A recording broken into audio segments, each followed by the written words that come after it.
الحمد لله نحمده ونستعينه ونؤمن به ونتوكل عليه ونعوذ بالله من شرور أنفسنا ومن سيئات أعمالنا من يهده الله فلا مضل له ومن يضلله فلا هادي له ونشهد أن لا إله إلا الله وحده لا شريك له ونشهد أن محمدا عبده ورسوله أرسله بالهدى ودين الحق ليظهره على الدين كله ولو كره المشركون اللهم صل على محمد وعلى آل محمد كما صليت على إبراهيم وعلى آل إبراهيم وبارك على محمد وعلى آل محمد كما باركت على إبراهيم وعلى آل إبراهيم إنك حميد مجيد أما بعد فإن خير الحديث كتاب الله وخير الهدي هدي محمد صلى الله عليه وسلم وشر الأمور محدثاتها وكل بدعة ضلالة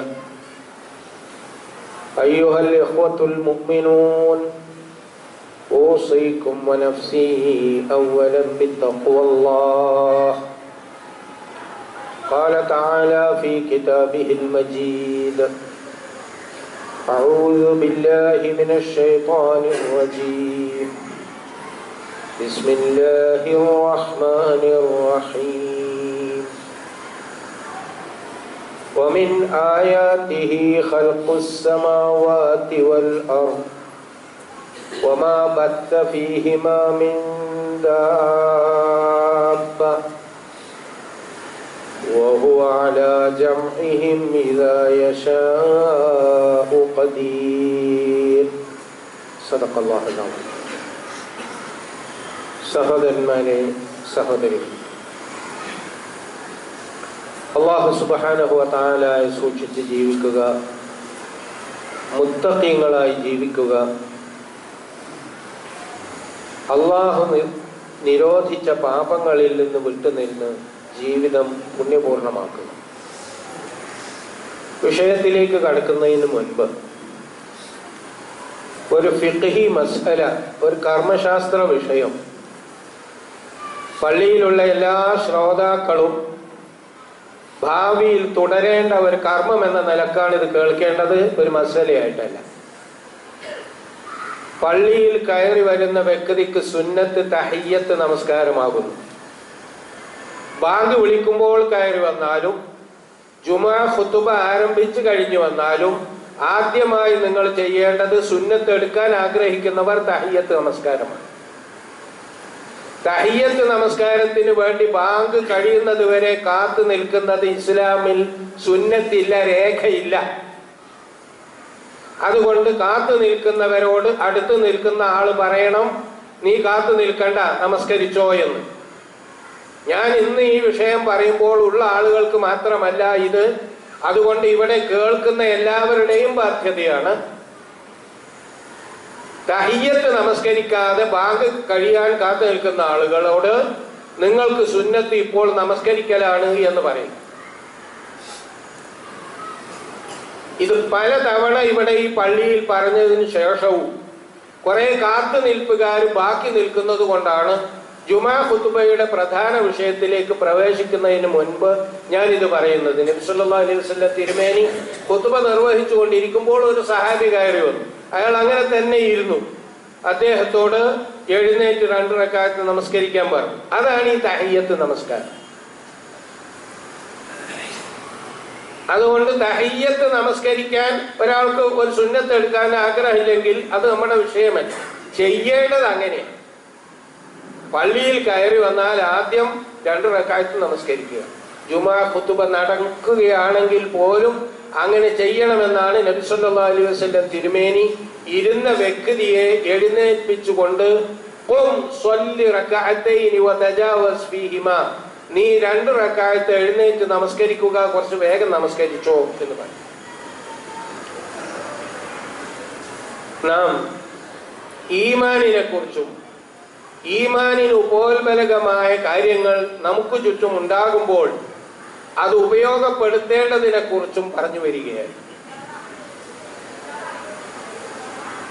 സൂറത്ത് ശൂറയിൽ അല്ലാഹു സുബ്ഹാനഹു വ തആല പറയുന്നു, വമിൻ ആയാതിഹി ഖൽഖുസ് സമാവാതി വൽ അർദ്, ആകാശങ്ങളുടെയും ഭൂമിയുടെയും സൃഷ്ടിപ്പ് അല്ലാഹുവിന്റെ ദൃഷ്ടാന്തങ്ങളിൽപ്പെട്ടതാണ്. വമാ ബസ്ത ഫീഹിമാ മിൻ ദാബ്ബ, ഈ ആകാശഭൂമികളിൽ അല്ലാഹു സൃഷ്ടിച്ച് പ്രചരിപ്പിച്ചിട്ടുള്ള സൃഷ്ടിജാലങ്ങളും അല്ലാഹുവിന്റെ ദൃഷ്ടാന്തമാണ്. വഹുവ അലാ ജംഇഹിം ഇദാ യശാഉ ഖദീർ, ആ സൃഷ്ടിജാലങ്ങളെയെല്ലാം അല്ലാഹു ഉദ്ദേശിക്കുന്നെങ്കിൽ അവരെ വീണ്ടും ഒരുമിച്ച് കൂട്ടാൻ അവന് സാധിക്കും. ഈ ആയത്ത് മുഫസ്സിറുകളിൽ പ്രഗത്ഭരായ ആളുകൾ 2 രീതിയിലാണ് കൈകാര്യം ചെയ്തിട്ടുള്ളത്. ഇതിലുള്ള ഒരു വിഷയം, ഭൂമിയിലല്ലാതെ ജീവൻ നിലനിൽക്കുന്നുണ്ടോ എന്നതിനെ കുറിച്ച് വളരെ വ്യക്തമായി ഈ ആയത്തിൽ പറഞ്ഞിരിക്കുന്നു. വമാ ബസ്സ ഫീഹിമാ മിൻ ദാബ്ബ, ദാബ്ബ എന്നത് ജീവികളെ കുറിച്ച് മൊത്തത്തിൽ പറയുന്നതാണ്. വമാ മിൻ ദാബ്ബത്തിൻ ഫിൽ അർളി ഇല്ലാ അലല്ലാഹി റിസ്ഖുഹാ, ഭൂമിയിലുള്ള എല്ലാ ജീവികളുടെയും ആഹാരത്തിന്റെ ബാധ്യത അല്ലാഹു ഏറ്റെടുത്തിരിക്കുന്നു. അപ്പോൾ ജീവി, ഇത് എങ്ങനെയാണ് ആ അർത്ഥം വന്നത് എന്നത് മുഫസ്സിറുകൾ വിശദീകരിക്കാറുണ്ട്. ദബ്ബ യദിബു എന്ന് പറഞ്ഞാൽ ഭൂമിയിൽ സഞ്ചരിക്കുന്നതിനാണ് പറയുന്നത്. അത് കാലുകൊണ്ട് നടന്നായാലും 4 കാലുകൊണ്ട് നടന്നായാലും വയറ് ഇട്ട് എഴഞ്ഞായാലും എല്ലാം അത് ദബ്ബ തന്നെയാണ്. അതുകൊണ്ട് ദാബ്ബ എന്ന് പറയുന്നത് സഞ്ചരിക്കുന്ന, നടക്കുന്ന എന്ന സൂചനയാണ് അതിനുള്ളത്. പക്ഷെ ആ പദത്തിന്റെ അറബി ഭാഷയിലെ പ്രയോഗം ജീവികൾ. ഈ ജീവികൾ എന്നതിൽ നാം അദൃശ്യ സൃഷ്ടികളായി നമ്മുടെ ദൃഷ്ടിക്ക് ഗോചരമല്ലാത്ത ജിന്നുകളും മലക്കുകളും ഉൾപ്പെടുമോ ഇല്ലയോ എന്ന ഒരു ചർച്ചയും പൂർവികർ പണ്ട് നടത്തിയിട്ടുണ്ട്. അവർ ഉൾപ്പെടും എന്നൊരു അഭിപ്രായവും ഇല്ല. അവർ ഭൂമിയിൽ നടക്കുന്നവർ എന്ന വിശേഷണം ശരിക്കും ഉള്ളവരല്ല. അതുകൊണ്ട് അവർ ഉൾപ്പെടുകയും, ഏതായാലും മലക്കുകൾ പെട്ടാലും പെട്ടില്ലെങ്കിലും മലക്കുകൾ അല്ലാത്തതെല്ലാം പെടുന്ന സൃഷ്ടിജാലങ്ങൾ എന്ന അർത്ഥത്തിലുള്ളതാണ് ഖുർആനിലെ ദാബ്ബ എന്ന പ്രയോഗം. ഇത് വമാ ബസ്സ ഫീഹിമാ, ആകാശങ്ങൾ ഭൂമി എന്ന് 2 പറഞ്ഞതിന് ശേഷം ആ 2 സൂചിപ്പിക്കാൻ വേണ്ടിയാണ് ഫീഹി ഫീഹ എന്നതിന് പകരം ഫീഹിമ എന്ന് പറഞ്ഞു. ഫീഹിമ എന്ന് പറഞ്ഞാൽ അവ 2ലും, ആ 2 എന്ന് പറയുന്നത് അത് അറബി ഭാഷയിൽ അങ്ങനെ ഒരു പ്രയോഗമുണ്ട് എന്ന് സൂചിപ്പിച്ചുകൊണ്ട് മുഫസ്സിറുകളിൽ പലരും പറയുന്നു.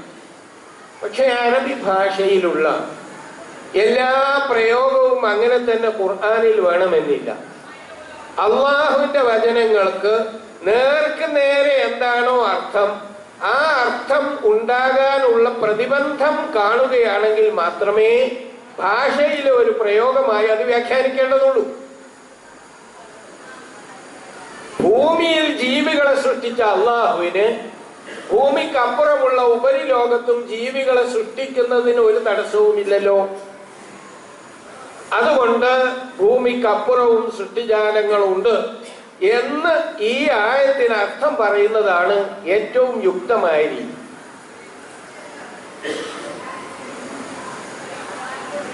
ആകാശഭൂമികളുടെ സൃഷ്ടിപ്പിൽ ദൃഷ്ടാന്തമാണ്. ആകാശങ്ങളുടെ സൃഷ്ടിപ്പിനെ കുറിച്ച് ഒരു ജുമാ ഖുതുബയിൽ അതിന്റെ ദൃഷ്ടാന്തങ്ങൾ വിശദീകരിക്കേണ്ടതില്ല. ഇന്ന് ഞാൻ എന്തെല്ലാം പറയാൻ പോകുന്നു അതെല്ലാം നിങ്ങൾ കേൾക്കുക മാത്രമല്ല കാണുകയും ചെയ്തുകൊണ്ടിരിക്കുന്ന കാലമാണ്. അള്ളാഹുവിന്റെ വലിയ അനുഗ്രഹമാണ്. അള്ളാഹു പരിശുദ്ധ ഖുർആനിൽ പ്രവചിച്ചിട്ടുള്ളതാണ്.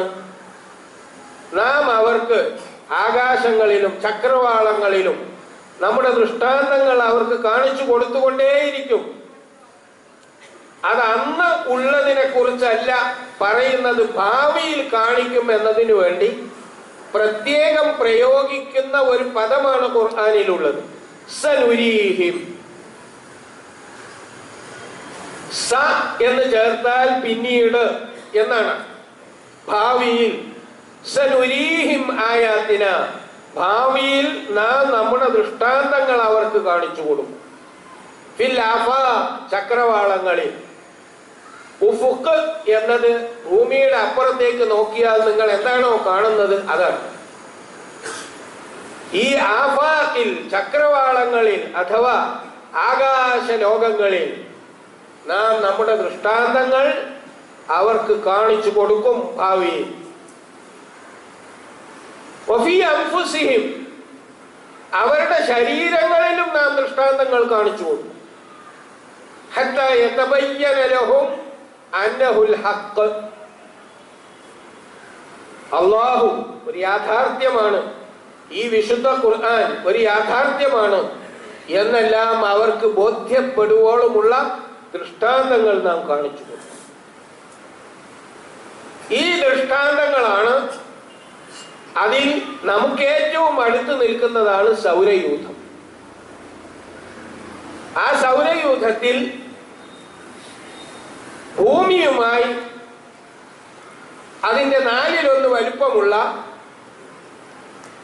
ചൊവ്വ പല കാര്യങ്ങളിലും സാദൃശ്യമുള്ളതാണ്. ചൊവ്വയിൽ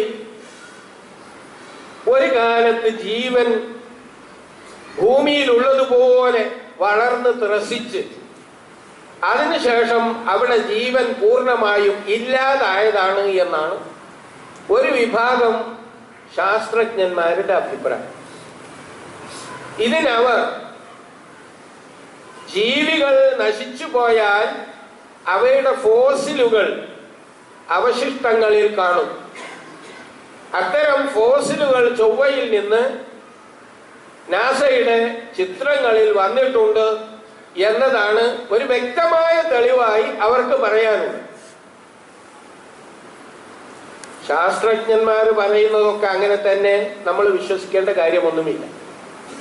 ശാസ്ത്രജ്ഞന്മാർ പറയുന്നതാണ് എന്നതുകൊണ്ട് നാം അവിശ്വസിക്കേണ്ട കാര്യവുമില്ല. അവർ പറയുന്ന കാര്യങ്ങളിൽ നമ്മുടെ ബുദ്ധിക്ക് ബോധ്യം വരുന്നത് സ്വീകരിക്കാം, അല്ലാത്തത് അവിടെ നിൽക്കട്ടെ, നിഷേധിക്കാനൊന്നും പോകണ്ട, തൽക്കാലം സ്വീകരിക്കുന്നില്ല എന്ന് വെക്കാം. ചൊവ്വയിൽ ജീവൻ ഉണ്ടായിരുന്നു എന്നതിനും ജീവൻ എന്നതിന്റെ അടിസ്ഥാനമായി പരിശുദ്ധ ഖുർആൻ പഠിപ്പിച്ചത് വജഅൽനാ മിനൽ മാഇ കുല്ല ശൈഇൻ ഹയ്യ്, വെള്ളത്തിൽ നിന്നാണ് നാം എല്ലാ ജീവികളെയും സൃഷ്ടിച്ചിരിക്കുന്നത്. അപ്പൊ ജീവന്റെ ഉൽപ്പത്തിക്ക് അനിവാര്യമാണ് വെള്ളം. വെള്ളം എന്നത് അള്ളാഹു ഉദ്ദേശിച്ചാൽ എവിടെയും ഉണ്ടാക്കാം എന്ന് നമുക്കറിയാം. എന്താണ് വെള്ളം? വെള്ളം എന്നത് നാം ആ കാണുന്ന ദ്രാവകമാകുന്നതിന് മുൻപ് അതിനൊരവസ്ഥയുണ്ട്. ഹൈഡ്രജൻ, ഓക്സിജൻ എന്നീ 2 വാതകങ്ങളാണ് വെള്ളം.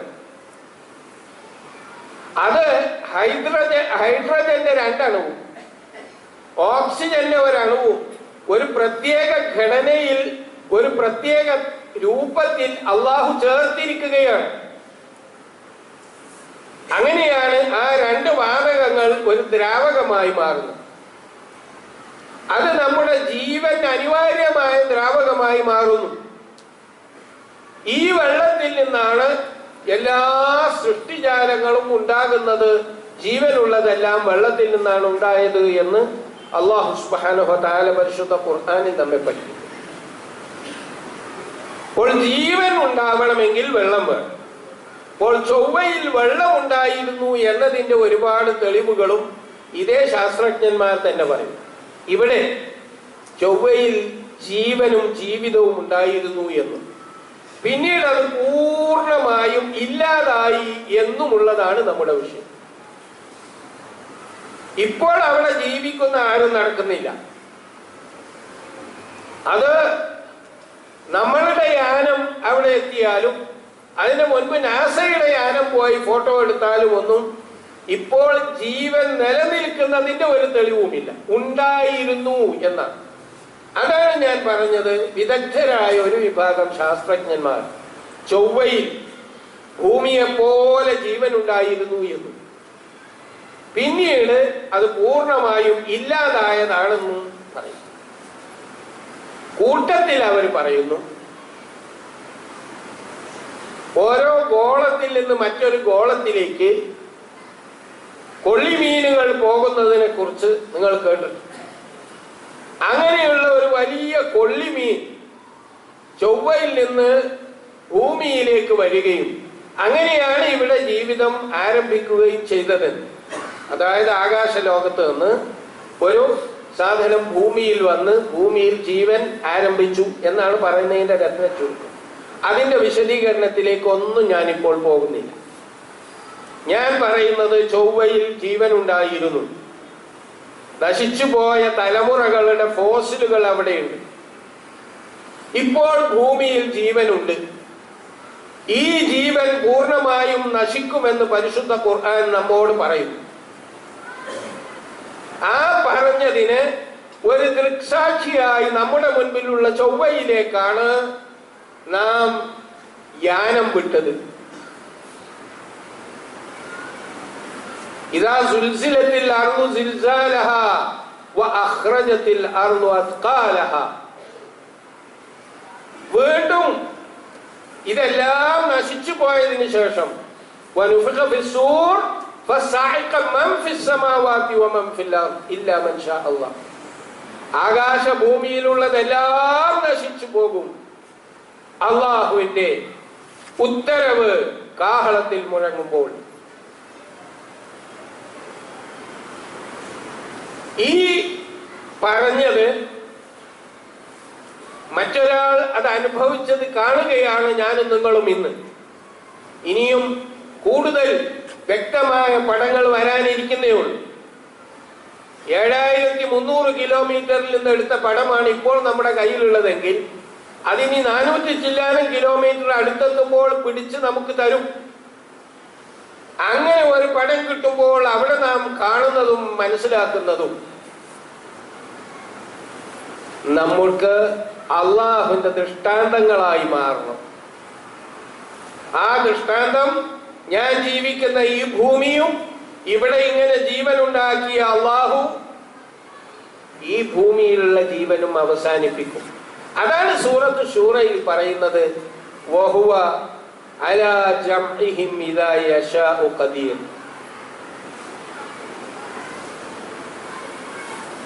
ഇങ്ങനെ ആകാശങ്ങളിലും ഭൂമിയിലും ജീവികളെ ഇങ്ങനെ സൃഷ്ടിച്ചു വിട്ടില്ലേ അള്ളാഹു. ആ ജീവികളെയെല്ലാം അള്ളാഹു ഉദ്ദേശിച്ചാൽ ഒരുമിച്ച് കൂട്ടാം, വീണ്ടും അവർക്ക് ജീവൻ നൽകാം. അതിന് അള്ളാഹുവിന് കഴിവുണ്ട്. അങ്ങനെ നമ്മുടെ ഈ ഭൂമിയിലുള്ള ജീവൻ അത് നമ്മുടെ ഒരു യാഥാർത്ഥ്യമായി നാം അനുഭവിച്ചു കൊണ്ടിരിക്കുമ്പോൾ തന്നെ അപ്പുറത്ത് ജീവൻ പൂർണ്ണമായും നശിച്ചിരിക്കുന്നു, ഇല്ലാതായിരിക്കുന്നു എന്ന് നാം മനസ്സിലാക്കുന്നു. ഭൂമിയിൽ താമസിക്കാൻ സ്ഥലമില്ലാതെ നമ്മുടെ 10 സെന്റ് വിതരണം ചൊവ്വയിൽ ആരംഭിക്കാമെന്നൊന്നുമല്ല ഇപ്പോൾ ഈ പോകുന്നവരുടെ മനസ്സിലുള്ളത്. അവിടെ ഈ ജീവനും അതുമായി ബന്ധപ്പെട്ട കാര്യങ്ങളെല്ലാം ഉണ്ട്. ആ ഉള്ളത് ഒരു പാഠമാക്കാനാണ് ഒരു സത്യവിശ്വാസി അത് ഉപയോഗപ്പെടുത്തുക. ശാസ്ത്രജ്ഞന്റെ ജിജ്ഞാസക്കപ്പുറം യാഥാർത്ഥ്യങ്ങൾ മനുഷ്യന് വിശ്വാസത്തിലേക്ക് തിരിച്ചുവിടാൻ സഹായിക്കണമെന്നാണ് നാം മനസ്സിലാക്കേണ്ടത്. അറിയാനുള്ള മനുഷ്യന്റെ കൊതി മാത്രമല്ല, ആ ഓരോ അറിവിലും നമുക്ക് ദൃഷ്ടാന്തങ്ങളുണ്ട്. അല്ലാഹു സുബ്ഹാനഹു വ തആലയാണ് സത്യം. അവൻ മാത്രമാണ് യാഥാർത്ഥ്യം. അവൻ അവതരിപ്പിച്ച ഈ വിശുദ്ധ ഖുർആൻ മാത്രമാണ് അപ്രമാദിത്വം അവകാശപ്പെടാൻ പറ്റുന്ന, തെറ്റുപറ്റുകയില്ല എന്ന് ഉറച്ചു വിശ്വസിക്കാൻ പറ്റുന്ന വേദഗ്രന്ഥം. അത് വിശ്വസിക്കാനും അത് അംഗീകരിക്കാനും അത് ബോധ്യം വരുത്താനുമുള്ള തെളിവുകളായാണ് നാം ഈ സംഭവങ്ങളെ അത്രയും മനസ്സിലാക്കേണ്ടതും വായിക്കേണ്ടതും ദൃശ്യങ്ങൾ കാണേണ്ടതും പഠിക്കേണ്ടതുമെല്ലാം. ഒരുപാട് വിശദീകരണങ്ങൾ അതിൻ്റെ പല വശങ്ങളിലുമുണ്ട്. അത് ഇൻഷാ അല്ലാഹ് നമുക്ക് അവസരം കിട്ടിയാൽ വീണ്ടും ഓർക്കാം. അല്ലാഹു സുബ്ഹാനഹു വ തആല കണ്ണ് തുറന്ന് കാണുകയും കാത് തുറന്ന് കേൾക്കുകയും അവന്റെ ദൃഷ്ടാന്തങ്ങൾ ഗ്രഹിക്കുകയും ചെയ്യുന്ന വിജയികളായ സത്യവിശ്വാസികളിൽ എന്നെയും നിങ്ങളെയും ഉൾപ്പെടുത്തി തരുമാറാണ്.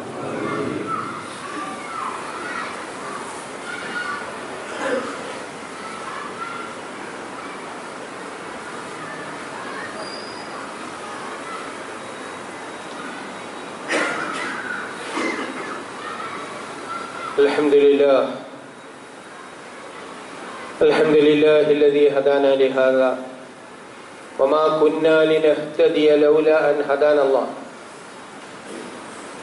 اللهم صل على محمد وعلى آل محمد كما صليت على إبراهيم وعلى آل إبراهيم وبارك على محمد وعلى آل محمد كما باركت على إبراهيم وعلى آل إبراهيم إنك حميد مجيد.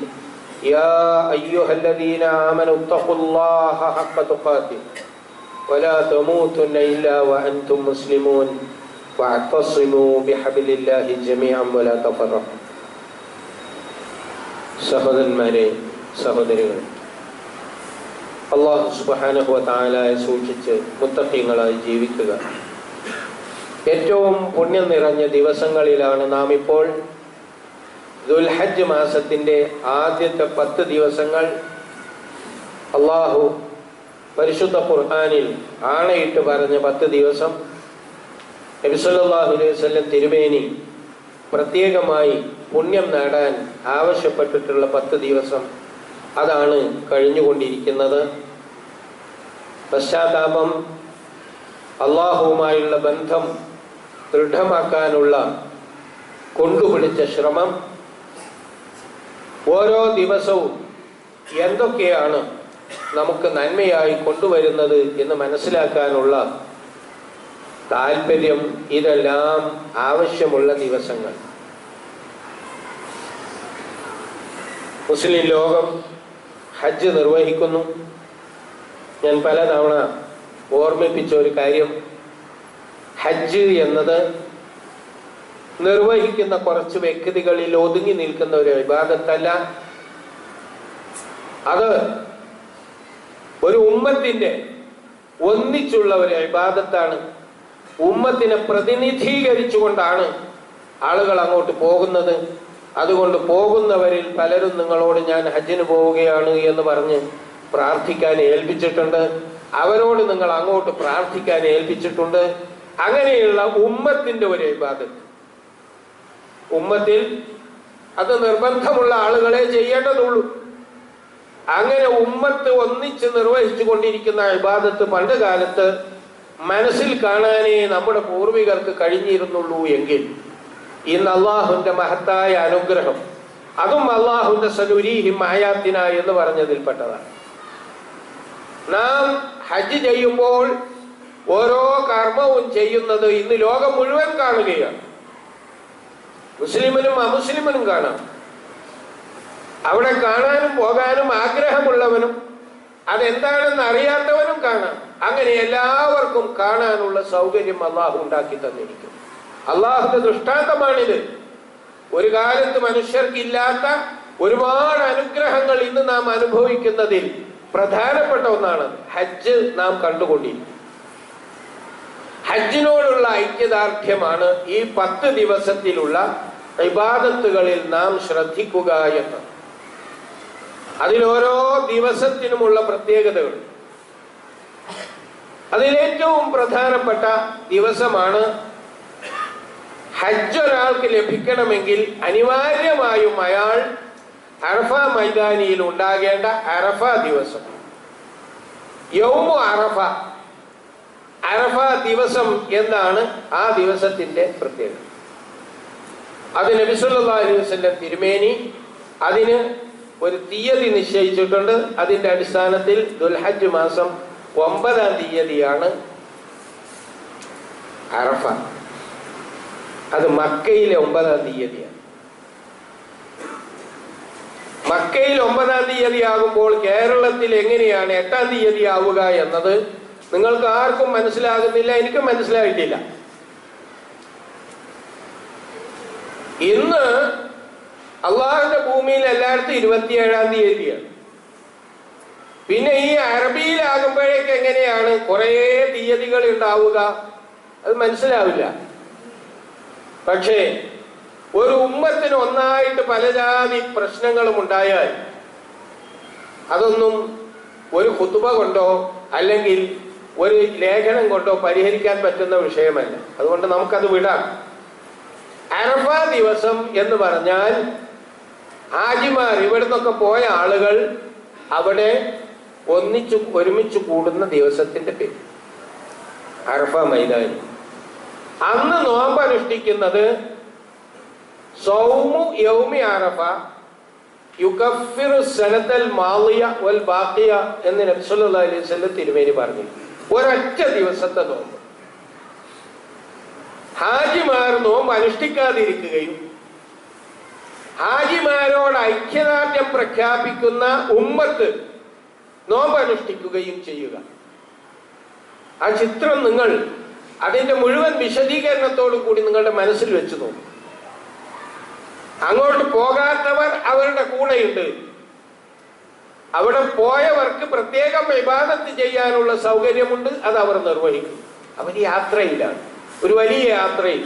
അതുകൊണ്ട് അവരന്ന് നോമ്പ് നോൽക്കുകയല്ല ചെയ്യുന്നത്. നാം ഇവിടെ യാത്രയിലല്ല, ഐക്യദാർഢ്യം പ്രഖ്യാപിച്ച് സ്വദേശങ്ങളിൽ നിൽക്കുന്നവരാണ്.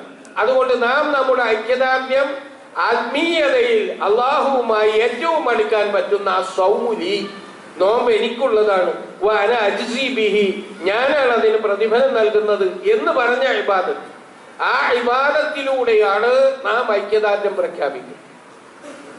അതുകൊണ്ട് അത് അവരവിടെ ഉള്ള സമയത്താകുന്നതേ ശരിയാവും. പണ്ട് കാലത്തോ എന്ന് ചോദിക്കരുത്. പണ്ട് കാലത്ത് ഒരുപാട് അബദ്ധങ്ങൾ നമ്മൾ പലതും ചെയ്യേണ്ടി വന്നിട്ടുണ്ട്. ഇപ്പോഴുള്ളതിനെ കുറിച്ചാണ് ഞാൻ പറയുന്നത്. ഈ ദൃഷ്ടാന്തങ്ങളെല്ലാം അനുഭവിച്ചു കൊണ്ടിരിക്കുന്ന ഞാനും നിങ്ങളും ദുൽഹജ്ജ് മാസം നമ്പർ നോക്കിയിട്ടല്ല, അറഫ ദിവസത്തിന്റെ നോമ്പാണ് നോൽക്കേണ്ടത്. അത് ഹാജിമാർ അറഫയിൽ നിൽക്കുന്ന ദിവസമാണ്. ആളുകൾ ഇഷ്കാൽ ഇങ്ങനെ ചോദിച്ചുകൊണ്ടിരിക്കും. ഇഷ്കാലിനൊന്നും മറുപടി ആർക്കും പറയാൻ കഴിയില്ല. അങ്ങനെ ഒരുപാട് ഇഷ്കാലുകൾ അതിൽപ്പെട്ടതാണ്. അപ്പൊ പിന്നെ പെരുന്നാളോ, പെരുന്നാൾ എന്ന് അങ്ങനെ ഒരു വാക്ക് അറബിയിലും ഖുർആനിലും ഒന്നും ഇല്ലല്ലോ. യൗമുൻ നഹർ എന്നാണുള്ളത്. യൗമുൻ നഹർ എന്ന് പറഞ്ഞാൽ ഹാജി അയാളുടെ ഇബാദത്തിന്റെ ഭാഗമായി, ആ ഇബാദത്തിന്റെ വിശദീകരണം നിങ്ങൾക്ക് ഓർമ്മയുണ്ട്. ഇസ്മായിൽ നബി അലൈഹി ഇസ്ലാമിനെ ബലിദാനം നൽകാൻ വേണ്ടി പിതാവ് സന്നദ്ധനായി പോയതും, അങ്ങനെ മകനെ അറുക്കേണ്ടതില്ല, ഒരു ബലിയുടെ മനസ്സ് നിനക്കുണ്ടായാൽ മതി എന്ന് പറഞ്ഞ് ഒരു മൃഗബലി നടത്താൻ ആവശ്യപ്പെടുകയും ചെയ്ത അതിന്റെ ഓർമ്മ. അവിടെയും നാം ബലിയാണ് നടക്കേണ്ടത്. ബലി അത് നമ്മുടെ മനസ്സിൽ നിന്നുണ്ടാകേണ്ട ഒന്നാണ്. ആ ബലി നാം ഇവിടെ നടത്തുന്നു. ഉദ്ഹിയ്യത്ത് വളരെ പുണ്യമുള്ള കാര്യമാണ്. ഇന്ന് അള്ളാഹുവിന്റെ അനുഗ്രഹത്താൽ എല്ലാ മഹല്ലുകളിലും ധാരാളമായി അത് ചെയ്യാനുള്ള സാമ്പത്തിക ശേഷി ഉമ്മത്തിനുണ്ട്, ചെയ്തുകൊണ്ടിരിക്കുന്നുമുണ്ട്. പക്ഷേ ചെയ്യുമ്പോൾ ലൻ യനാലല്ലാഹ ലുഹൂമുഹാ വലാ ദിമാഉഹാ, അള്ളാഹുവിലേക്ക് ആ ബലിമൃഗത്തിന്റെ മാംസമോ രക്തമോ എത്തുകയില്ല. ഇത് ഖുർആൻ നമ്മെ പഠിപ്പിച്ചതാണ്. അത് നമ്മുടെ മനസ്സിൽ വേണം. വലാകിൻ യനാലുഹു തഖ്വാ മിൻകും, നിങ്ങളുടെ ഹൃദയത്തിലുള്ള ഭക്തി ഉണ്ടല്ലോ, തഖ്വയുണ്ടല്ലോ, അതാണ് അള്ളാഹുലേക്ക് എത്തുക. ആ തഖ്വയാണ് അതിൽ വേണ്ടത്. അത് യൗമുൻ നഹർ. ഈ യൗമുൻ നഹറിന്റെ ആഘോഷമാണ് ഈദ്. ആ ഈദിനോട് ചേർത്ത് പറയുന്നത് ഈദുൽ അദ്ഹ എന്ന ബലി പെരുന്നാൾ. ഈ ബലി പെരുന്നാൾ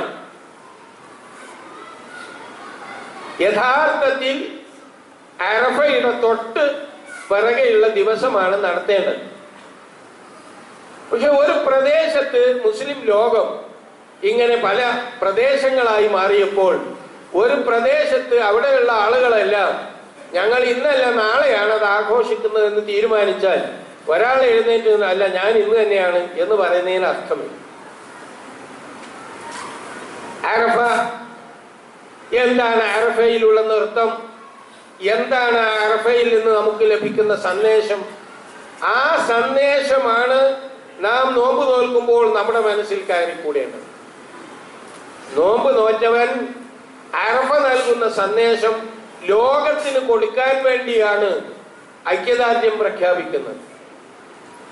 അതിൽ പറഞ്ഞ കാര്യങ്ങൾ ആ നോമ്പ് നോൽക്കുന്നതോടുകൂടി ഏറ്റവും ചുരുങ്ങിയത് നോമ്പ് നോൽക്കുന്ന നമ്മുടെ ജീവിതത്തെങ്കിലും ഉണ്ടാവും. ഒന്ന്, നബി സല്ലല്ലാഹു അലൈഹി വസല്ലം തിരുമേനി പ്രഖ്യാപിച്ചത്, അറഫയിൽ വെച്ച് പ്രഖ്യാപിച്ച മാനുഷിക മൂല്യങ്ങളിൽ ഏറ്റവും പ്രധാനം ലാ ഫളല ലി അറബിയ്യിൻ അലാ അജമി വലാ ലി അബിയ വലാ അസ്വദ്. മനുഷ്യർ തമ്മിൽ ഒരു തരത്തിലുള്ള വിവേചനവും പാടില്ല. എല്ലാ മനുഷ്യരും തുല്യമായ അവകാശവും ബാധ്യതയുമുള്ളവരാണ്. കുല്ലുകും മിൻ ആദം വ ആദമു മിൻ തുറാബ്. ലോകത്ത് പഠിപ്പിക്കപ്പെട്ട മുഴുവൻ പ്രത്യയശാസ്ത്രങ്ങളും പരാജയപ്പെട്ടു ഇസ്ലാമിന്റെ മുൻപിൽ. ഇസ്ലാമിക സമത്വ സിദ്ധാന്തം ഏകോദര സഹോദരൻ എന്ന് പറയുന്ന സമത്വമാണ് ഇസ്ലാം പഠിപ്പിച്ചത്. എന്തിനു വെറുതെ നീ മാറി നിൽക്കുന്നു, നിനക്ക് പ്രത്യേകതയുണ്ടെന്ന് പറയുന്നു, ശ്രേഷ്ഠത വാദിക്കുന്നു? നീ ആരുടെ മകനാണ്? ആദമിന്റെ മകൻ. അയാൾ ആരുടെ മകനാണ്? ആദമിന്റെ മകൻ. ആദമിന്റെ മക്കളെ ഇവിടെ ഉള്ളൂ. ഖുർആൻ അത് ഓർമ്മിപ്പിക്കാൻ വേണ്ടി യാ ബനി ആദം, യാ ബനി ആദം, യാ ബനി ആദം, ആദം സന്തതികളെ സന്തതികളെ സന്തതികളെ എന്ന് വിളിച്ചുകൊണ്ട് മനുഷ്യരാശിയെ അഭിസംബോധന ചെയ്തു. മുസ്ലിങ്ങളെ മാത്രമല്ല, വിശ്വാസികളെ മാത്രമല്ല, മുഴുവൻ മനുഷ്യരാശിയെയും വിളിക്കാൻ അള്ളാഹു പ്രയോഗിച്ച പദം ആദം സന്തതികൾ. ആ ആദം സന്തതികൾ സമന്മാരാണ്. അതാണ് അറഫയിൽ നാം ഹജ്ജിലൂടെ മനുഷ്യ കുലത്തോട് വിളിച്ചു പറയുന്നത്. എവിടെയെല്ലാം അസമത്വം ഉണ്ടായിട്ടുണ്ടോ, എവിടെയെല്ലാം ഒരു വിഭാഗം ആളുകൾ മറ്റൊരു വിഭാഗത്തെ അടിമകളാക്കുന്നുണ്ടോ, അത് പൂർണ്ണമായും അവസാനിപ്പിക്കണം. അത് എഴുതി വെച്ച ഭരണഘടനയുള്ള ഇന്ത്യക്കാരന് ആ സമത്വം ഒന്നുണ്ടായി കിട്ടിയെങ്കിൽ എന്ന് ആഗ്രഹം ഉണ്ടാവുകയില്ലേ? ആ ഇന്ത്യക്കാരനോട് നിങ്ങൾ പറയൂ, ഇതാ ഇസ്ലാമിൽ വളരെ വ്യക്തമായി ബോധ്യം വരുന്ന തത്വം. ഒരേ അച്ഛൻ, ആ അച്ഛന്റെ മക്കൾ. പിന്നെ എന്തിനാണ് ആളുകൾ തമ്മിൽ നാം വേണ്ടാത്ത വിവേചനം ഉണ്ടാക്കുന്നത് എന്ന് ചോദിക്കാൻ പറ്റുന്ന തത്വമാണ് മുസ്ലിങ്ങൾക്ക് നബി സല്ലല്ലാഹു അലൈഹി വസല്ലം തിരുമേനി ഹജ്ജത്തുൽ വദായിൽ വെച്ച് അറഫയിൽ വെച്ച് പഠിപ്പിച്ചത്. മുസ്ലിം ലോകം ഓരോ വർഷവും അവിടെ ചെല്ലുമ്പോൾ ആ സമത്വം ഒരു പ്രകടനത്തിലൂടെ കാണിക്കുകയാണ്. അതാണ് അറഫയിലെ യൂണിഫോം. ഹജ്ജിന്റെ ബാക്കി ദിവസങ്ങളിലെല്ലാം നിങ്ങൾ ഹാജിമാരെ പല വസ്ത്രത്തിലും കാണും. കാരണം ഒരു വിഭാഗം ആദ്യം വന്നു, ഉംറ ചെയ്തു, തഹല്ലുലായി സാധാരണ വസ്ത്രത്തിലേക്ക് മടങ്ങി. എന്നാൽ അറഫയിൽ ഹജ്ജ് ഉദ്ദേശിച്ച് ഹാജരാകുന്ന മുഴുവൻ മനുഷ്യരും ഒരേ യൂണിഫോമിൽ, ഞാൻ പറയുക യൂണിഫോം എന്ന ആശയം തന്നെ ലോകത്തെ പഠിപ്പിച്ചത് ഇസ്ലാമാണ്. 15-ാം നൂറ്റാണ്ടിലോ 17-ാം നൂറ്റാണ്ടിലോ യൂണിഫോമിനെ കുറിച്ച് പറഞ്ഞ പാശ്ചാത്യരല്ല അത് പഠിപ്പിച്ചത്. 7-ാം നൂറ്റാണ്ടിൽ മുഹമ്മദ് നബി സല്ലല്ലാഹു അലൈഹി വസല്ലം അവിടെ യൂണിഫോമിൽ തന്റെ അനുചരന്മാരെ, ലക്ഷത്തിൽ ചില്ലാനും അനുചരന്മാരെ അണിനിരത്തിക്കൊണ്ട് ആ യൂണിഫോം പ്രവാചകൻ അണിഞ്ഞു. അവരെല്ലാം ഒരേ വസ്ത്രം ധരിച്ച പുരുഷന്മാരായിരുന്നു.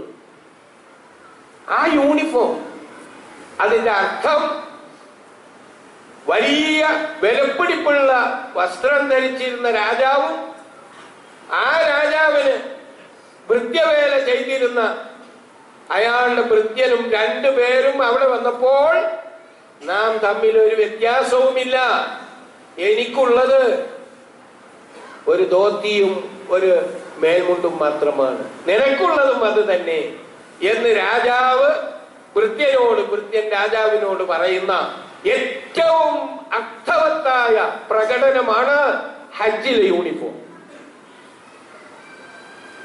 ആ യൂണിഫോമോട് കൂടി ഹാജിമാർ നിൽക്കുന്ന സമത്വം മുഴുവൻ മനുഷ്യരാശിയെയും പഠിപ്പിക്കുന്ന, സമാധാനം ലോകത്തിന് പഠിപ്പിക്കുന്ന വലിയ സന്ദേശം ഇതാ അറഫയിൽ ഞങ്ങൾ മുസ്ലിങ്ങൾ ലോകത്തിന് കാഴ്ചവെക്കുന്നു എന്ന് പറഞ്ഞുകൊണ്ടാണ് ഞാനും നിങ്ങളും നോമ്പനുഷ്ഠിക്കേണ്ടത്. നമ്മുടെ ജീവിതത്തിൽ ആ സമത്വം നിറഞ്ഞു നിൽക്കണം, നമ്മുടെ ഹൃദയങ്ങളിൽ നിറഞ്ഞു നിൽക്കണം. ഞാൻ മറ്റൊരാളെക്കാൾ വലിയവനല്ല എന്നത് നാം നമ്മുടെ മനസ്സിനെ പറഞ്ഞ് പറഞ്ഞ് പറഞ്ഞ് സമ്മതിപ്പിക്കണം. ഇബ്ലീസ് സമ്മതിക്കുകയില്ല. ഞാൻ എന്ന് പറയുന്ന ഒരു ഇബ്ലീസ് ഉണ്ട് നമുക്കുള്ളിൽ, ഇംഗ്ലീഷിൽ ഈഗോ എന്നാണ്. ആ ഈഗോ ഇബ്ലീസ് അവനോട് എന്നോട്, അവനോട് എന്നോട് അങ്ങനെ പറഞ്ഞുകൊണ്ടേ അവൻ എപ്പോഴും താഴെയാവണം, ഞാൻ വേണ്ട.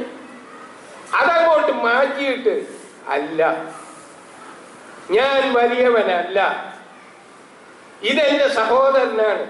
അള്ളാഹുവിന്റെ രണ്ട് സൃഷ്ടികൾ, അള്ളാഹുവിന്റെ മുമ്പിൽ രണ്ടാളും സമമാണ്.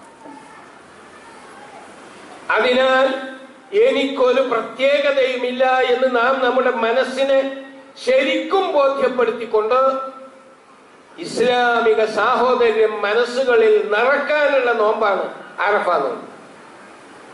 അതുകൊണ്ടാണ് അങ്ങനെ നിങ്ങളുടെ മനസ്സ് മാറിക്കിട്ടുമ്പോൾ അതിനത്രയും വലിയ പ്രതിഫലം ഇസ്ലാം വാഗ്ദാനം ചെയ്യുന്നു.